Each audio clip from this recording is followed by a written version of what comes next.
ನೀವು ಈ ಸ್ಟ್ರೆಸ್ಸು ಈ ಥರ ಬೇರೆ ಬೇರೆ ಡಿವಿಯೇಷನ್ಗಳಾಗದೆ ಒಂದು ಕೆಲಸನ ಯಾವ ಥರ ಮಾಡಬೇಕು ಅನ್ನೋದು ನಿಮ್ಮ ಒಂದು ಯಾರೇನು ತಿಳ್ಕೊಳ್ತಾರೆ, ಯಾರೇನು ಮಾಡ್ತಾರೆ, ಯಾವ್ರೇನು ಹೇಳ್ತಾರೋ ಇವ್ರೇನು ಹೇಳ್ತಾರೋ ಇಂಥ ಯಾವುದೂ ನಮ್ಮ ಮನಸ್ಸಿಗೆ ಪ್ರಭಾವ. ಈ ಆರಕ್ಷಕರ ಠಾಣೆಗಳಲ್ಲಿ ನಡೀತಿರೋ ದೌರ್ಜನ್ಯಗಳು, ಪೊಲೀಸರು ಇಂದ ಆಗ್ತಿರೋ ಸಾರ್ವಜನಿಕ ದೌರ್ಜನ್ಯಗಳ ಬಗ್ಗೆ ನೀವು ನೋಡಿದಾಗ, ಟಿ ವಿ ನ್ಯೂಸಲ್ಲಿ ನೋಡಿದಾಗ ಹೇಗೆ ಅನಿಸುತ್ತೆ ಸರ್? ಅದಕ್ಕೆ ಇದು ಏನಾಗುತ್ತೆ ಅಂತ ಹೇಳಿದ್ರೆ, ಅಧಿಕಾರ ಯಾರಿಗೆ ಬಂದರೂ ಅದು ಸ್ವಲ್ಪ ಅವರ ತಲೆ ಕೆಡಿಸೋದು ಸಾಮಾನ್ಯ. ಅಲ್ಲಿ ಅವ್ರಿಗೆ ಪೊಲೀಸರಿಗೆ ನಾನು ಹೇಳಿದ್ರಪ್ಪ ನಾಳೆ ಏನೋ ಯಾರು ಇಲ್ದಿದ್ದಾಗ ನಾನು ಏನು ಮಾಡಿಬಿಡ್ತಾರೆ ಅನ್ನೋ ಭಯನೂ ಇರುತ್ತೆ. ಅವನಿಗೆ ಹೆಚ್ಚು ಅಧಿಕಾರ ಬಂದುಬಿಟ್ರೆ, ನನ್ನನ್ನು ಯಾರೂ ಪ್ರಶ್ನೆ ಮಾಡೋಲ್ಲ ಅಂತ ಬಂದುಬಿಟ್ರೆ, ಅವನು ಇಲ್ಲದದನ್ನು ಮಾಡೋದಕ್ಕೆ ಪ್ರಯತ್ನ ಮಾಡ್ತಾನೆ. ನಿಮ್ಮ ಮುಂದಿನ ನಡೆಗಳು ಏನಿದೆ ಸರ್ ಸ್ಫೂರ್ತಿಧಾಮದ ಕಡೆಯಿಂದ? ಅದರಲ್ಲಿ ನಾವು ಧ್ವನಿ ಇಲ್ಲದ ಜನರಿಗೆ ಧ್ವನಿ ಕೊಡಬೇಕು ಅನ್ನೋ ಉದ್ದೇಶವನ್ನು ಇಟ್ಕೊಂಡಿದ್ದೀವಿ.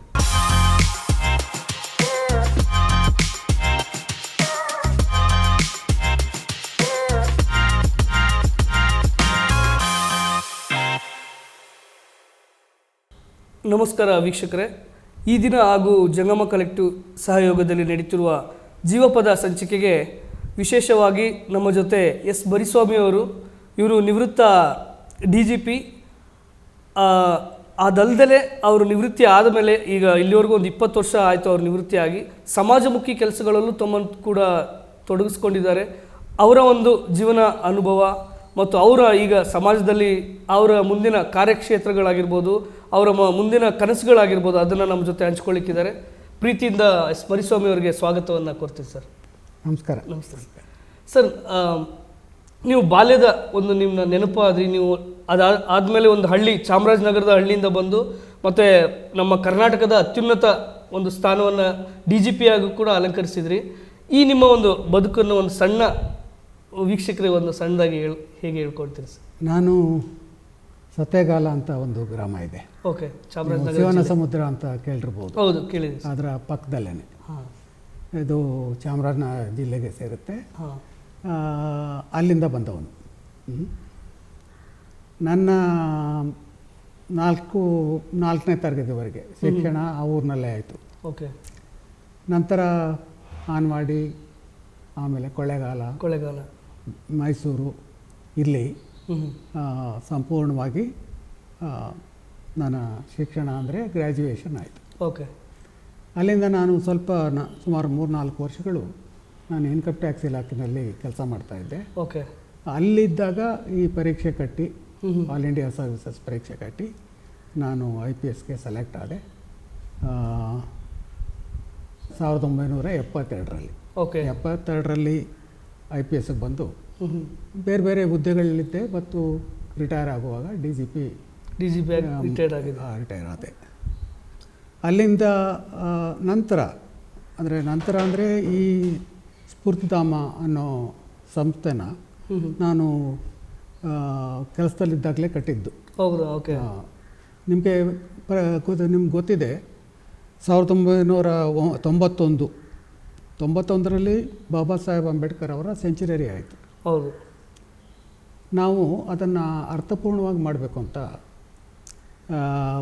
ಒಂದು ಜಾಥಾ ಮತ್ತು ಜ್ಯೋತಿಯನ್ನು ಏಪ್ರಿಲ್ 14, 1990 ಕಳಿಸ್ತೀವಿ. ಓಕೆ. ಕರ್ನಾಟಕವನ್ನು ಸಂಪೂರ್ಣವಾಗಿ 1 ವರ್ಷ ಟೂರ್ ಮಾಡಬೇಕು ಅಂತ. ಓಕೆ. ಅದು ಎಲ್ಲ ದೊಡ್ಡ ಹಳ್ಳಿಗಳು, ತಾಲೂಕು ಪ್ರದೇಶಗಳು, ಜಿಲ್ಲೆಗಳು, ಇಲ್ಲೆಲ್ಲ ಸುತ್ತಿ ಅಂಬೇಡ್ಕರ್ ಅವರ ಬಗ್ಗೆ, ಅವರ ಜೀವನ, ಅವರ ಸಾಧನೆ, ಅವರ ಹೋರಾಟಗಳ ಬಗ್ಗೆ ಅದು ಜನರಿಗೆ ತಿಳಿಸ್ಕೊಟ್ಟು ಭಾಳಷ್ಟು ಬದಲಾವಣೆ ಆಯಿತು ಜನರಲ್ಲಿ. ಓಕೆ. ಅದು 1991ರ 13ನೇ ತಾರೀಕು ಮತ್ತೆ ಬೆಂಗಳೂರಿಗೆ ಬಂತು. ಅದಾದಮೇಲೆ ನಾವು ಒಂದು 2 ದಿನದ ಕಾರ್ಯಕ್ರಮಗಳನ್ನು ಮಾಡಿದ್ವಿ.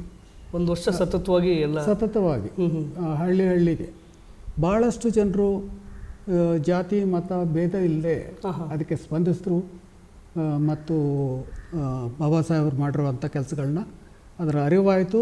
ಅದನ್ನು ಭಾಳ ಮೆಚ್ಚಿದ್ರು ಜನರು. ಓಕೆ. ಅವಾಗ ಇನ್ನೂ ಈ ಮಹಾನಾಯಕ ಮುಂತಾದ ಸೀರಿಯಲ್ಗಳು ಬಂದಿರಲಿಲ್ಲ ಮತ್ತು ಡಿಜಿಟಲ್ ಇರಲಿಲ್ಲ, ಪುಸ್ತಕಗಳೂ ಸ್ವಲ್ಪ ಕಡಿಮೆ ಇತ್ತು. ಹೌದು. ಹೀಗಾಗಿ ಅದು ಪ್ರೋಗ್ರಾಮ್ಗೆ ಭಾಳಷ್ಟು ತಿಳುವಳಿಕೆ ಜನರಲ್ಲಿ ಬಂತು. ಅದರಿಂದ ಇದರಲ್ಲಿ ಆ ಕನೆಕ್ಷನ್ನಲ್ಲಿ ನಾವು ಒಂದು ಸಂಸ್ಥೆಯನ್ನು ಹುಟ್ಟಾಕಬೇಕು. ಇಲ್ಲಿ ನಾವು ಮಾಡುವ ಈ ಕಾರ್ಯಗಳನ್ನ ಆದಷ್ಟು ಹೆಚ್ಚಿ ಜನರಿಗೆ ತಲುಪಿಸ್ಬೇಕು ಅನ್ನೋ ಒಂದು ಉದ್ದೇಶ ಬಂತು ನಮ್ಮಲ್ಲಿ. ನಾವು ಸರ್ಕಾರವನ್ನು ಕೋರ್ಕೊಂಡ್ವಿ. ಸರ್ಕಾರ ಲೀಸ್ ಮೇಲೆ ಈ ಲ್ಯಾಂಡ್ನ ನಮಗೆ ಕೊಡ್ತು. ಓಕೆ. ಇಲ್ಲಿ ಆವಾಗ 91 ನಂತರವೂ ನಾವು ಸಮಾಜಮುಖಿಯಾದ ಕಾರ್ಯಕ್ರಮಗಳನ್ನು ಮಾಡ್ತಾ ಬಂದಿದ್ದೇವೆ. ಓಕೆ. ನನಗೆ ಇಷ್ಟ ನಂದಿನಿ ತುಪ್ಪ, ಶುದ್ಧ ತುಪ್ಪ ಅಂದರೆ ನಂದಿನಿ. ಸರ್, ಅದೇ ಸಮಾಜಮುಖಿ ಕಾರ್ಯ ಇಂಥ ಹಲವಾರು ನೀವು ಒಂದು ವರ್ಷ ಮಾಡೋದು, ಯಾಕಂದರೆ ಒಂದಿನ 2 ದಿನ ಕಾರ್ಯಕ್ರಮ ಮಾಡೋದೇ ಎಷ್ಟು ಕಷ್ಟ ಅಂತ ಈಗಿನ ಒಂದು ಇದರಲ್ಲಿ ನಾವು ನೋಡಬೇಕಾದ್ರೆ, ನೀವು 1 ವರ್ಷ ಪ್ರತಿಯೊಂದು ಜಿಲ್ಲೆ ಊರುಗಳಿಗೂ ಹಳ್ಳಿಗಳಿಗೂ ಅದನ್ನು ತಲುಪಿಸಿ ಆ ಸಂದೇಶ ಇದೆಯಲ್ಲ, ಅದೇ ಒಂದು ದೊಡ್ಡ ಒಂದು ಕೆಲಸ ಅಂತ ಹೇಳಲಿಕ್ಕೆ ಇಷ್ಟಪಡ್ತೀನಿ. ಮತ್ತು ನೀವು ಆ್ಯಸ್ ಎ DGP ಆಗಿದ್ದ ಟೈಮಲ್ಲಿ ನಾನು ಏನಕ್ಕೆ ಕೇಳ್ತೀನಿ ಅಂದರೆ, ಯುವ ಜನರಿಗೆ, ಈಗಿನ ಜನರಿಗೆಲ್ಲ ತುಂಬ ಸಣ್ಣ ಸಣ್ಣ ವಿಷಯಗಳನ್ನೇ ಅವ್ರಿಗೆ ತಡ್ಕೊಳಕ್ಕಾಗಲ್ಲ. ಏನೋ ಒಂದು ಅಂದರೆ ಸ್ಟ್ರೆಸ್ಫುಲ್ ಲೈಫ್ ನಡೆಸ್ತಿದ್ದಾರೆ. ನೀವು ಉನ್ನತ ಒಂದು ಹುದ್ದೆಲಿದ್ದಾಗ ಹಲವಾರು ಪ್ರೆಷರ್ಗಳು ಬರುತ್ತೆ. ಅದನ್ನೆಲ್ಲ ನೀವು ಮೀರಿ ನೀವು ಅದನ್ನು ಒಂದು ಸ್ಥಾನವನ್ನು ಅದಕ್ಕೆ ಯಾವುದೇ ಒಂದು ಕಪ್ಪು ಚುಕ್ಕಿ ಬರೆದಾಗೆ ಬಹಳ ಹೆಸರಿದೆ. ಯಾಕಂದರೆ ನಾನು ತುಂಬ ಜನ ಇಂಟರ್ವ್ಯೂ ನೋಡಬೇಕಾದ್ರೆ ಯಾರಾದರೂ ಒಬ್ಬರು ಇವರು ನಿಮ್ಮನ್ನು ನೆನಪಿಸ್ಕೊಳ್ತಾರೆ. ಅಷ್ಟು ನಿಷ್ಠುರವಾಗಿ ಅದು ಏನೇ ಇದ್ದಿದ್ರು ನೀವು ಕೆಲಸ ಏನಿದೆ ಅದನ್ನು ನೀವು ಮಾಡಿ ಅಂತ ನೀವು ಬೆನ್ನೆಲುಬಾಗಿ ನಿಂತಿದ್ರಿ ಅಂತ. ಈಗಿನ ಯುವ ಜನತೆಗೆ ಈ ವಾಹಿನಿ ಮುಖಾಂತರ ನೀವು ಈ ಸ್ಟ್ರೆಸ್ಸು ಈ ಥರ ಬೇರೆ ಬೇರೆ ಡಿವಿಯೇಷನ್ಗಳಾಗದೆ ಒಂದು ಕೆಲಸನ ಯಾವ ಥರ ಮಾಡಬೇಕು ಅನ್ನೋದು ನಿಮ್ಮ ಒಂದು. ಈ ಕೆಲಸ ಮಾಡೋದು ಅಂದರೆ ಮೊದಲು ಅದಕ್ಕೊಂದು ಸ್ಕಿಲ್ ಬೇಕು. ಯಾವುದೇ ಕೆಲಸ ಮಾಡಲಿ ಕಾನೂನು ಮುಂತಾದವುಗಳನ್ನು ಸರಿಯಾಗಿ ತಿಳ್ಕೊಳ್ಬೇಕು. ಮತ್ತು ಆ ಕೆಲಸದ ಮಾಡೋ ರೀತಿ ಹೇಗೆ ಅನ್ನೋದನ್ನು ನಾವು ಸರಿಯಾಗಿ ತಿಳ್ಕೊಬೇಕು. ಓಕೆ. ಮತ್ತು ನಾವು ಕೆಲಸ ಮಾಡುವಾಗ ಯಾವುದೇ ಇದಕ್ಕೆ ಭಯಪಡಬಾರ್ದು. ಒಂದು ಕೆಲಸ ಅದು ಜನಪರವಾಗಿರಬೇಕು. ಮತ್ತು ಜನಪರವಾಗಿ ಮಾಡುವಾಗ ಯಾರೇನು ತಿಳ್ಕೊಳ್ತಾರೆ, ಯಾರೇನು ಮಾಡ್ತಾರೆ, ಯಾವ್ರೇನು ಹೇಳ್ತಾರೋ ಇವರೇನು ಹೇಳ್ತಾರೋ ಇಂಥ ಯಾವುದೂ ನಮ್ಮ ಮನಸ್ಸಿಗೆ ಬರಬಾರ್ದು. ಓಕೆ. ನ್ಯಾಯಯುತವಾಗಿ ಜನಹಿತದ ದೃಷ್ಟಿಯಿಂದ ನಾವು ಕೆಲಸ ಮಾಡೋದಾದರೆ ಈ ಸ್ಟ್ರೆಸ್ ಅನ್ನೋದು ಏನೂ ಆಗಲ್ಲ. ನಾವು ಯಾವಾಗ ಸಂಬಂಧವಿಲ್ಲದ ವಿಷಯಗಳ ಬಗ್ಗೆ ಈ ಜನರ ಮೆಚ್ಚುಗೆಯನ್ನು ನಾವು ಪಡ್ಕೋಬೇಕು ಅಥವಾ ಜನರ ಒಪ್ಪಿಗೆಯನ್ನು ನಾವು ಪಡ್ಕೋಬೇಕು ಅಂತ ಮಾಡೋದಾದರೆ ಅಲ್ಲಿ ಸ್ವಲ್ಪ ತೊಂದರೆ ಇದೆ. ಒಬ್ರಿಗೆ ಒಪ್ಪಿಗೆ ಆಗ್ಬೋದು, ಒಬ್ರಿಗೆ ಒಪ್ಪಿಗೆ ಆಗದೆ ಇರ್ಬೋದು. ಈ ರೀತಿಯ ಕ್ರಿಟಿಸಿಸಮ್ಗಳು ಬರ್ಬೋದು. ಅದು ಆ ರೀತಿ ಆಗಲಿಕ್ಕೆ ಸಾಧ್ಯ. ಆದರೆ ಕಾನೂನಿನ ದೃಷ್ಟಿಯಿಂದ, ಕಾನೂನನ್ನು ಪಾಲನೆಯ ದೃಷ್ಟಿಯಿಂದ ಮತ್ತು ಜನರ ಹಿತದ ದೃಷ್ಟಿಯಿಂದ ಇವೆರಡನ್ನೂ ಇಟ್ಕೊಂಡು ಮಾಡೋದಾದರೆ ನಿಮಗೆ ಯಾವುದೇ ಸ್ಟ್ರೆಸ್ ಆಗಲಿಕ್ಕೂ ಸಾಧ್ಯ ಇಲ್ಲ. ಅದೇ ಅವರ ಮೇಯ್ನಾಗಿ ಅವ್ರು ಏನು ಮಾಡ್ತಿದ್ದಾರೆ ಅದ್ರ ಬಗ್ಗೆ ಅವ್ರಿಗೆ ಒಂದು ಪ್ರೀತಿ ಇರಬೇಕು. ನಾನು ಸರಿಯಾದನ್ನೇ ಮಾಡ್ತಾ ಇದ್ದೀನಿ ಅನ್ನೋ ನಂಬಿಕೆ ಬೇಕು. ಹೌದು, ನಂಬಿಕೆ ಬೇಕು. ಅದಿದ್ರೆ ಏನಿದೆ ಸರ್. ಮತ್ತು ಈಗಿನ ನೀವೀಗ 20 ವರ್ಷ ಆಯಿತು ರಿಟೈರ್ಮೆಂಟು, ಓಕೆ. ಬಟ್ ಈಗಿನ ಪ್ರಸ್ತುತ ಈ ಆರಕ್ಷಕರ ಠಾಣೆಗಳಲ್ಲಿ ನಡೀತಿರೋ ದೌರ್ಜನ್ಯಗಳು, ಪೊಲೀಸರು ಇಂದ ಆಗ್ತಿರೋ ಸಾರ್ವಜನಿಕ ದೌರ್ಜನ್ಯಗಳ ಬಗ್ಗೆ ನೀವು ನೋಡಿದಾಗ, TV ನ್ಯೂಸಲ್ಲಿ ನೋಡಿದಾಗ ಹೇಗೆ ಅನಿಸುತ್ತೆ ಸರ್? ಅದಕ್ಕೆ ಯಾವ ಥರ ನಿಮಗೆ ಇದಾಗುತ್ತೆ? ಯಾಕಂದರೆ ನಮ್ಮನ್ನು ರಕ್ಷಣೆ ಮಾಡೋರೇ ಪೊಲೀಸ್. ಆದ ಕಾರಣ ಕೆಲವು ಇನ್ಸಿಡೆಂಟ್ ಈಗಲೇ ತುಂಬ ರೀಸೆಂಟಾಗಿ ಆಗಿದೆ.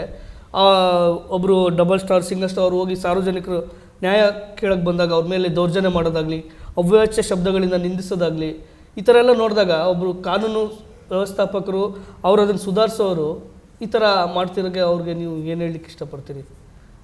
ಇದು ಏನಾಗುತ್ತೆ ಅಂತ ಹೇಳಿದ್ರೆ, ಅಧಿಕಾರ ಯಾರಿಗೆ ಬಂದ್ರೂ ಅದು ಸ್ವಲ್ಪ ಅವರ ತಲೆ ಕೆಡಿಸೋದು ಸಾಮಾನ್ಯ. ಮಾಡ್ಬೋದು, ತಪ್ಪು ಮಾಡಿದ್ರೆ ಏನು ಮಾಡೋಕ್ಕೆ, ಯಾರೇನು ಮಾಡ್ತಾರೆ, ಈ ಥರದ ಒಂದು ಅಭಿಪ್ರಾಯ ಬರೋದು ಸಾಧ್ಯ. ಆದ್ದರಿಂದ ಇದಕ್ಕೆ ಸರಿಯಾದ ಯಾವ ಕ್ರಮ ಅಂತ ಹೇಳಿದರೆ, ಒಂದು ನಮ್ಮಲ್ಲಿ ಯಾವುದೇ ನೀವು ಸಂಸ್ಥೆ ತಗೊಳ್ಳಿ, ಅದು ಒಂದು ಅಡ್ವರ್ಸೇರಿಯಲ್ ಅಂದರೆ ಜನರು ಪೊಲೀಸರು ಹೌದು ಇವರ ಅಧಿಕಾರ ಯಾವುದು ಒಬ್ಬರಿಗೆ ಹೆಚ್ಚಿರಬಾರ್ದು, ಒಬ್ಬರಿಗೆ ಕಡಿಮೆ ಇರಬಾರ್ದು. ಜನರು ತಪ್ಪನ್ನು ಮುಖ ನೋಡದೆ, ಜಾತಿ ಮತ ನೋಡದೆ ಕ್ರಿಟಿಸೈಸ್ ಮಾಡೋದಾದರೆ, ತಪ್ಪು ಅಂತ ಹೇಳೋದಾದರೆ, ಮತ್ತು ಇದು ಮೇಲಿನವ್ರಿಗೆ ಕೋರ್ಟ್ಗಳಿಗೆ ತಗೊಂಡೋಗೋದಾದರೆ ಅದನ್ನು ಧೈರ್ಯವಾಗಿ ಪ್ರಶ್ನಿಸಿದ್ದಾರೆ. ಅದೇ ಅದಕ್ಕೆ ಇರುವಂಥ ಒಂದು ಅಡೆತಡೆ. ಜನರು ಯಾವಾಗ ತಪ್ಪು ಗ್ರಹಿಕೆಯಿಂದ ಅವ್ರು ಮಾಡಿದ ಅನ್ಯಾಯಕ್ಕೆ ಸಬ್ಮಿಟ್ ಮಾಡ್ಕೊಂಡ್ಬಿಡ್ತಾರೆ. ಆವಾಗ ಆ ವ್ಯಕ್ತಿ ತುಂಬ ಉತ್ತೇಜನ ಪಡ್ಕೊಳ್ತಾನೆ ಮತ್ತು ತಾನು ಮಾಡಿದ ತಪ್ಪನ್ನು ಮತ್ತೆ ಮತ್ತೆ ಎಲ್ಲರ ಮೇಲೆ ಪ್ರಯೋಗಿಸೋದಕ್ಕೆ ಹೋಗ್ತಾನೆ. ಜನರ ಈ ಕ್ರಿಟಿಸಿಸಮ್ ಇದೆಯಲ್ಲ, ಈ ತಪ್ಪು ಇಂಥವ್ನು ಮಾಡ್ತಾ ಇದ್ದಾನೆ, ಇದು ಆಗಬಾರ್ದು ಅಂತ ನಾವು ಪ್ರಶ್ನೆ ಮಾಡೋದಕ್ಕಾಗೋದಾದರೆ ಬೇರೆ ಬೇರೆ ಫೋರಮ್ಗಳಲ್ಲಿ ಅಥವಾ ಪತ್ರಿಕೆಗಳಲ್ಲೋ ಇನ್ನೆಲ್ಲೋ ಹೀಗಾಗಿದೆ ಅಂತ ಹೇಳೋದಾದರೆ ಕೂಡ ಭಾಳಷ್ಟು ಇದ್ರ ಮೇಲೆ ಕಂಟ್ರೋಲ್ ಬರುತ್ತೆ. ಹೌದು ಸರ್, ಕಂಟ್ರೋಲ್ ಬರ್ತಿದೆ ಈಗ ಸೋಷಿಯಲ್ ಮೀಡಿಯಾ ಇರೋ ಕಾರಣ. ಬಟ್ ಆದರೂ ಹಳ್ಳಿಗಳಲ್ಲೆಲ್ಲ ನಾವು ನೋಡಿದಾಗ ಅವ್ರಿಗೆ ಹಲವಾರು ಸಮಸ್ಯೆಗಳು ಅಲ್ಲೇ ಹಳ್ಳಿಲೇ ಇರುತ್ತೆ. ಒಂದು ಜಾತಿ ಸಮಸ್ಯೆ ಇರ್ಬೋದು, ಆರ್ಥಿಕವಾದ ಸಮಸ್ಯೆ ಇರ್ಬೋದು, ಹಲವಾರು ಸಮಸ್ಯೆಗಳಿರುತ್ತೆ. ಅಲ್ಲಿ ಅವ್ರಿಗೆ ಪೊಲೀಸಿಗೆ ನಾನು ಹೇಳಿದ್ರಪ್ಪ ನಾಳೆ ಏನೋ ಯಾರು ಇಲ್ದಿದ್ದಾಗ ನಾನು ಏನು ಮಾಡಿಬಿಡ್ತಾರೆ ಅನ್ನೋ ಭಯನೂ ಇರುತ್ತೆ. ಆಗ ಜನಸ್ನೇಹಿ ಪೊಲೀಸರು ಅಂತ ನಾವು ಏನು ಹೇಳ್ತೀವಿ, ಆ ಥರದ್ದೆಲ್ಲ ಬಂದಾಗ ಭಾಳ ಕಷ್ಟ ಆಗುತ್ತೆ. ಅವ್ರಿಗೆಲ್ಲ ಪೊಲೀಸರು ಆ್ಯಕ್ಚುಲಿ ಇವರು ಆಲ್ರೆಡಿ ಎಜುಕೇಟ್ ಆಗಿರ್ತಾರಲ್ಲ ಸರ್ ಪೊಲೀಸ್ ಅವ್ರ ಟ್ರೈನಿಂಗಲ್ಲೇ. ಬಟ್ ಏನಕ್ಕೆ ಆ ಥರ ಅವರು ತುಂಬ ಗರ್ವದಿಂದ ಎಜುಕೇಟೆಡ್ ಆಗಿರಲಿ ಇಲ್ಲದೆ ಇರಲಿ, ಪ್ರಶ್ನೆ ಏನು ಅಂತ ಹೇಳಿದ್ರೆ ಎಜುಕೇಟೆಡ್ ಆದ ಒಬ್ಬ ಮನುಷ್ಯನಿಗಾದ್ರೂ ಅವನು ಯಾವುದೇ ರ್ಯಾಂಕ್ನಲ್ಲಿರಲಿ, ಪೊಲೀಸರು ಮಾತ್ರ ಅಲ್ಲ ಹೊರಗೆ ಕೂಡ ಅವನಿಗೆ ಹೆಚ್ಚು ಅಧಿಕಾರ ಬಂದುಬಿಟ್ರೆ, ನನ್ನನ್ನು ಯಾರೋ ಪ್ರಶ್ನೆ ಮಾಡಲ್ಲ ಅಂತ ಬಂದ್ಬಿಟ್ರೆ, ರಾಜಕಾರಣಗಳಲ್ಲೂ ನಾವು ಇದನ್ನು ಕಾಣ್ತೀವಿ. ಬಂದ್ಬಿಟ್ರೆ ಅವನು ಇಲ್ಲದದನ್ನು ಮಾಡೋದಕ್ಕೆ ಪ್ರಯತ್ನ ಮಾಡ್ತಾನೆ. ನನಗೆ ಏನು ಯಾರು ಕೇಳೋರಿಲ್ಲ, ನನಗೆ ಪನಿಷ್ಮೆಂಟ್ ಮಾಡೋರು ಯಾರಿಲ್ಲ ಅನ್ನೋದಾದರೆ ಅವನು ಕೂಡ ಎಲ್ಲದನ್ನು ತನ್ನ ಕಾನೂನನ್ನು ಎಲ್ಲ ಕೈಗೆ ತಗೊಳ್ಳೋದು ನಾವು ನೋಡ್ತೀವಿ ಎಲ್ಲ ಕಡೆ. ಅದರಿಂದ ಒಂದು ಪ್ರಶ್ನೆ ಮಾಡೋದೊಂದೇ ಇದಕ್ಕೆ ನಿಜವಾದ ಉತ್ತರ. ಯಾಕೆಂತ ಹೇಳಿದರೆ ಮೇಲಿನವ್ರಿಗೆ ಹೇಳಿದ್ರೆ ಕೂಡ ಅವ್ರು ಕ್ರಮ ತಗೊಳ್ಬೋದು, ಆದರೆ ಅದಕ್ಕೆ ಕೂಡ ಲಿಮಿಟೇಷನ್ ಇದೆ. ಇವಾಗಿನ ಈ ಸೋಷಿಯಲ್ ಮೀಡಿಯಾ ಅಂತ ಹೇಳಿದ್ರಲ್ಲ, ಸೋಷಿಯಲ್ ಮೀಡಿಯಾ ಮತ್ತು ಉಳಿದ ಏನು ಮಾಧ್ಯಮಗಳಿದೆ, ಆ ಮಾಧ್ಯಮಗಳ ಮೂಲಕ ನಾವು ಭಾಳಷ್ಟು ಇಂಥದ್ದನ್ನೆಲ್ಲ ಹೊರಗಡೆ ತರ್ಬೋದು. ಹೊರಗಡೆ ತಂದಾಗ ನಾವು ಏನೂ ಮಾಡಲ್ಲ ಅಂತ ಮೇಲಿನವರು ಕೂಡ ಮಾಡಲಿಕ್ಕೆ ಸಾಧ್ಯ ಇಲ್ಲ. ಅವರು ಕೂಡ ಆ್ಯಕ್ಟ್ ಮಾಡಬೇಕಾಗುತ್ತೆ. ಈ ಥರದ ದೌರ್ಜನ್ಯಗಳಿಗೆ ಇರೋ ಅತಿ ಮುಖ್ಯವಾದ ಒಂದು ಅಡೆತಡೆ ಅಂದರೆ ಈ ನಾವು ಅದನ್ನು ಹೊರಗಡೆ ಹಾಕೋದು. ಅದನ್ನು ಈಗ ತಪ್ಪಾಗಿದೆ ಇಂಥವ್ರು ಮಾಡಿದ್ದಾರೆ ಅಂತ ಹೇಳೋಕ್ಕಾದ್ರೆ ನೀವು ಅನೇಕ ಸಾರಿ ನಮ್ಮ ರಾಜ್ಯದಲ್ಲಿ ಒಬ್ಬರು ಮುಖ್ಯಮಂತ್ರಿಯವರು ಅರೆಸ್ಟ್ ಆಗಿಬಿಟ್ರು. ಯಾಕೆ? ಅದಕ್ಕೆ ಯಾರೋ ಒಬ್ಬರು ಪ್ರಶ್ನೆ ಮಾಡಿದ್ರು, ಕಾನೂನಾತ್ಮಕ ಕಾರ್ಯಾಚರಣೆ ಆಯಿತು, ಅವ್ರ ಮೇಲೆ ಕ್ರಮ ಆಯಿತು. ಬಟ್ ಆ ಕ್ರಮ ಕಂಟಿನ್ಯೂ ಆಗಲಿಲ್ಲ ಅಥವಾ ಒಂದು ಶೋಚನೀಯ. ಆದರೆ ಇದಾದರೂ ಆಗುತ್ತೆ ಅಂದರೆ ಭಾಳಷ್ಟು ಹೆದರಿಕೆ ಅವರಲ್ಲಿರುತ್ತೆ. ಅವರ ಅಧಿಕಾರನ ಒಂದು ಇತಿಮಿತಿಯೊಳಗೆ ಇಟ್ಕೊಳ್ಳಿಕ್ಕೆ ಸಾಧ್ಯ. ಜನಸ್ನೇಹ ಆಗಿರ್ಬೋದು ಅಂತ ಹೇಳ್ತೀರಿ ಸರ್. ಈಗ ಇದನ್ನ ಆಚೆ ಬಂದರೆ ನೀವು ಸಮಾಜಮುಖಿಯಾಗಿ ಹಲವಾರು ಈಗ ಸ್ಫೂರ್ತಿಧಾಮ ಈ ಥರ ಒಂದು ದೊಡ್ಡ ಸಂಸ್ಥೆ ಕಟ್ಟಿ ಹಲವಾರು ಜನರಿಗೆ ಬೇರೆ ಬೇರೆ ಥರ ಆದಂಥ ಸಮಾಜಮುಖಿ ಕೆಲಸಗಳಲ್ಲಿ ನೀವು ಪ್ರೇರೇಪಣೆಯನ್ನು ಕೊಡ್ತಿದ್ದೀರಾ. ಯುವ ಸಮೂಹಕ್ಕೆ ಮುಖ್ಯವಾಗಿ ನೀವು ಕೊಡ್ತಾ ಇದ್ದೀರಾ. ನಿಮ್ಮ ಮುಂದಿನ ನಡೆಗಳು ಏನಿದೆ ಸರ್ ಸ್ಫೂರ್ತಿಧಾಮದ ಕಡೆಯಿಂದ? ಈಗ ಎಲ್ಲರಿಗೂ ಒಂದು ಓಪನ್ ಆಗಿ ನೀವು ಇದರಿಂದ ಏನನ್ನು ನೀವು ಕನಸು ಕಾಣ್ತಿದ್ದೀರಾ, ಅದನ್ನು ಹಂಚ್ಕೊಳ್ಳಿಕ್ಕೆ ಇಷ್ಟಪಟ್ಟರೆ? ನಾವು ಸ್ಫೂರ್ತಿಧಾಮದಲ್ಲಿ ಅಂಬೇಡ್ಕರ್ ಅವರ ಚಿಂತನೆ ಮತ್ತು ಬುದ್ಧರ ದಾರಿ ಇವೆರಡುಗಳ ಬಗ್ಗೆ ನಾವು ಕೆಲಸ ಮಾಡ್ತಿದ್ದೀವಿ. ಈ ಸಮಾಜದಲ್ಲಿ ಆಗ್ತಿರುವಂಥ ಅನೇಕ ವಿಷಯಗಳಲ್ಲಿ ನಾವು ಒಂದು ಪತ್ರಿಕೆನೂ ತರ್ತಾ ಇದ್ದೀವಿ, ಒಂದು ಮಾಸಿಕ ಸಂವಾದ ಅನ್ನೋ ಪತ್ರಿಕೆನೂ ತರ್ತಾ ಇದ್ದೀವಿ. ಅದರಲ್ಲಿ ನಾವು ಧ್ವನಿ ಇಲ್ಲದ ಜನರಿಗೆ ಧ್ವನಿ ಕೊಡಬೇಕು ಅನ್ನೋ ಉದ್ದೇಶವನ್ನು ಇಟ್ಕೊಂಡಿದ್ದೀವಿ. ಯಾಕೆಂದರೆ ನಾರ್ಮಲ್ಲಾಗಿ ನಮ್ಮ ಪತ್ರಿಕೆಗಳು ಮುಂತಾದವುಗಳಲ್ಲಿ ಯಾರು ಹೆಚ್ಚಿಗೆ ಧ್ವನಿ ಮಾಡ್ತಾರೋ ಪರವಾಗಿನೇ ಇರೋದನ್ನು ನಾವು ನೋಡ್ತೀವಿ. ಇವತ್ತಿನ ದಿನಗಳಂತೂ ಬಡವರ ಧ್ವನಿ ಮಾರ್ಜಿನ್ಗೆ ಹೋಗ್ಬಿಟ್ಟಿದೆ, ಸೈಡ್ ಲೈನ್ಗೆ ಹೋಗ್ಬಿಟ್ಟಿದೆ. 100%. ಅದರಿಂದ ಅಂಥ ಜನರಿಗೆ ಧ್ವನಿ ಕೊಡುವಂಥ ಮತ್ತು ಸಮಾಜದ ಸಮಸ್ಯೆಗಳಿಗೆ ಮುಖ್ಯವಾಗಿ ಅವುಗಳ ಬಗ್ಗೆ ಬರೆದು ಜನರನ್ನು ಎನ್ಲೈಟನ್ ಮಾಡಿ ನಾವು ಸರ್ಕಾರ ಮುಂತಾದ ಏಜೆನ್ಸಿಗಳಿಂದ ಕ್ರಮನೂ ನಾವು ಎಕ್ಸ್ಪೆಕ್ಟ್ ಮಾಡ್ತೀವಿ. ಸೊ ಇದು ಭಾಳ ಆಗಬೇಕಾದ್ದು ಅಂತ ನಾವು ಅಂದ್ಕೊಂಡಿದ್ದೀವಿ. ಇದನ್ನು ಎಕ್ಸ್ಪ್ಯಾಂಡ್ ಮಾಡೋದಕ್ಕೆ ನಾವು ಎಲ್ಲ ಪ್ರಯತ್ನಗಳನ್ನ ಮಾಡ್ತಿದ್ದೀವಿ. ಬೇರೆ ಬೌದ್ಧ ಇದು ಅಂತ ಹೇಳಿದ್ನಲ್ಲ, ನೀವು ಇದಾದರೆ ಈಗ ಒಂದು ವಿಪಸನಾ ಕೇಂದ್ರ, ದೊಡ್ಡ ವಿಹಾರ ಮತ್ತು ಸತತವಾಗಿ ಈವನ್ ಬಾಬಾ ಸಾಹೇಬರು ಹೇಳಿದ್ದಾಗೆ ಈ ಮಾಂಗ್ಗಳನ್ನು ತಯಾರು ಮಾಡೋ ಒಂದು ಕೇಂದ್ರ ಓಕೆ ಇಲ್ಲಿ ನಮ್ಮ ಪಕ್ಕದ ನಾಗಸೇನಾ ಇದರಲ್ಲಿ ಅವರು ಉದ್ದೇಶಿಸಿದ ಅದೇನೇನೆ. ಓಕೆ ಅವರು ಒಂದು ಮಾಂಗ್ಗಳನ್ನು ಬಿಕ್ಕುಗಳನ್ನು ಟ್ರೈನ್ ಮಾಡುವಂಥ ಒಂದು ಕೇಂದ್ರ ಕಟ್ಟಬೇಕು ಅಂತ ಮಾಡಿದರು. ಅದು ಆಗಲಿಲ್ಲ ಬಿಡಿ. ಯಾಕೆಂತ ಹೇಳಿದರೆ ಅವರು ಭಾಳ ಬೇಗ ಅವರು ಬೌದ್ಧ ಧರ್ಮಕ್ಕೆ ಕನ್ವರ್ಟ್ ಆದ ಕೇವಲ 14 ವಾರಗಳಲ್ಲಿ ಅವರು ತೀರ್ಕೊಂಡ್ರು. ಅದರಿಂದ ಆಗಲಿಲ್ಲ. ಬಟ್ ನಮ್ಮಲ್ಲಿ ಸಾಧ್ಯ ಆದರೆ ಅಂಥ ಒಂದು ಕೇಂದ್ರ, ವಿಪස්සನಾ ಕೇಂದ್ರ, ದೊಡ್ಡ ಒಂದು ವಿಹಾರ, ಇವುಗಳನ್ನೆಲ್ಲ ಕಟ್ಟಿ ಬೌದ್ಧ ಧರ್ಮದ ಪ್ರಚಾರ ಮಾಡೋ ಉದ್ದೇಶ ನಮಗೆ ಭಾಳ ದೊಡ್ಡದಾಗಿದೆ. ಓಕೆ. ಅದಲ್ಲದೆ ಬಾಬಾ ಸಾಹೇಬರು ಕೂಡ ಯಾವಾಗಲೂ ಜನರಿಗಾಗಿ ಕೆಲಸ ಮಾಡಿದವರು. ಹೌದು. ಅವರು ಸಂವಿಧಾನ ಬರೆದಿರೋದ್ರಲ್ಲಿ ಅವರಲ್ಲದೆ ಬೇರೆ ಬರೆದಿದ್ರೆ ಏನು ಬರೆದಿರ್ಬೋದಿತ್ತು ಅಂತ ಯೋಚನೆ ಮಾಡಿದ್ರೇ ನಮಗೆ ಸ್ವಲ್ಪ ಇದಾಗುತ್ತೆ. ಯಾಕೆಂದರೆ ಕೇವಲ ಕಾನೂನಲ್ಲ, ಹೌದು, ಸಂವಿಧಾನ ಕೇವಲ ಕಾನೂನಲ್ಲ, ಅದರಲ್ಲಿ ಸಮಾಜವನ್ನು ರೀಸ್ಟ್ರಕ್ಚರ್ ಮಾಡುವಂಥ ಅನೇಕ ವಿಷಯಗಳಿದೆ. ಆ ರೀಸ್ಟ್ರಕ್ಚರಿಂದನೇ, ಆ ಉದ್ದೇಶದಿಂದನೇ ಇವತ್ತು ನಾವು ಎಲ್ಲ ಜನರಿಗೆ ನ್ಯಾಯ ಸಿಗಬೇಕು ಅಂತ ಇವಾಗ ಹಿಂದುಳಿದ ವರ್ಗಗಳ ಗಣತಿ ನಡೀತಿದೆ. ಎಲ್ಲ ಈಗೇನಾಗ್ತದೆ, ಮೊದಲಿಂದನೂ ಪಟ್ಟಭದ್ರ ಹಿತಾಸಕ್ತಿಗಳು ಅಧಿಕಾರ ಹಿಡ್ಕೊಂಡು ಕುಂತಿರೋದನ್ನು ನಾವು ನೋಡ್ತಾ ಬಂದಿದ್ದೀವಿ. ಹೌದು ಸರ್, ಖಂಡಿತ. ಕೆಳವರ್ಗದವ್ರಿಗೆ, ಯಾರಿಗೆ ವಿದ್ಯೆ, ಶ್ರೀಮಂತಿಕೆ ಇವೆಲ್ಲವೂ ಕಡಿಮೆ ಇದೆಯೋ ಅವರಿಗೆ ಅಧಿಕಾರದಲ್ಲಿ ಸರಿಯಾದ ಒಂದು ಪಾಲು ಸಿಗ್ತಿಲ್ಲ ಅನ್ನೋದು ಎಲ್ರಿಗೂ ತಿಳಿದ ವಿಚಾರ. ಹೌದು. ಆ ಪಾಲನ್ನು ಕೊಡೋ ದೃಷ್ಟಿಯಿಂದ ಇವಾಗ ಜನಗಣತಿ ನಡೀತಿದೆ. ಜನಗಣತಿ ಮುಂತಾದವನ್ನು ಮಾಡೋ ಉದ್ದೇಶ ಏನಂದರೆ ಸಾಮಾಜಿಕ ನ್ಯಾಯ ಕೊಡೋದು. ಹೌದು, ಸಾಮಾಜಿಕ ಎಲ್ರಿಗೆ ನ್ಯಾಯ ಸಿಗಬೇಕು, ಎಲ್ರಿಗೆ ಅವಕಾಶ ಇರಬೇಕು. ತಮ್ಮ ಅವರ ಶಕ್ತಿಗೆ ಅನುಗುಣವಾಗಿ ಅವರು ಬೆಳೀಲಿಕ್ಕೆ ಅವಕಾಶ ಬೇಕು. ಹೌದು, ಬೆಳೀತಾರೋ ಬಿಡುತ್ತಾರೋ ಬೇರೆದು. ಸಮಾನ ಅವಕಾಶ ಅನ್ನೋದು ನಮ್ಮ ಸಂವಿಧಾನದಲ್ಲಿ ಅತಿ ಮುಖ್ಯ ಅಂಶ. ಹೌದು ಸರ್. ಅದರಿಂದ ಅದು ಎಲ್ಲೆಲ್ಲಿ ಬಿಟ್ಟೋಗಿದೆಯೋ ಈಗ ಅದನ್ನು ಸರಿ ಮಾಡುವಂಥ ಪ್ರಯತ್ನ ನಡೀತಾ ಇದೆ. ಈ ಜನಗಣತಿ ಕೂಡ ಒಂದು ಆ ದಿಕ್ಕಿನಲ್ಲಿ ಒಂದು ಹೆಜ್ಜೆ.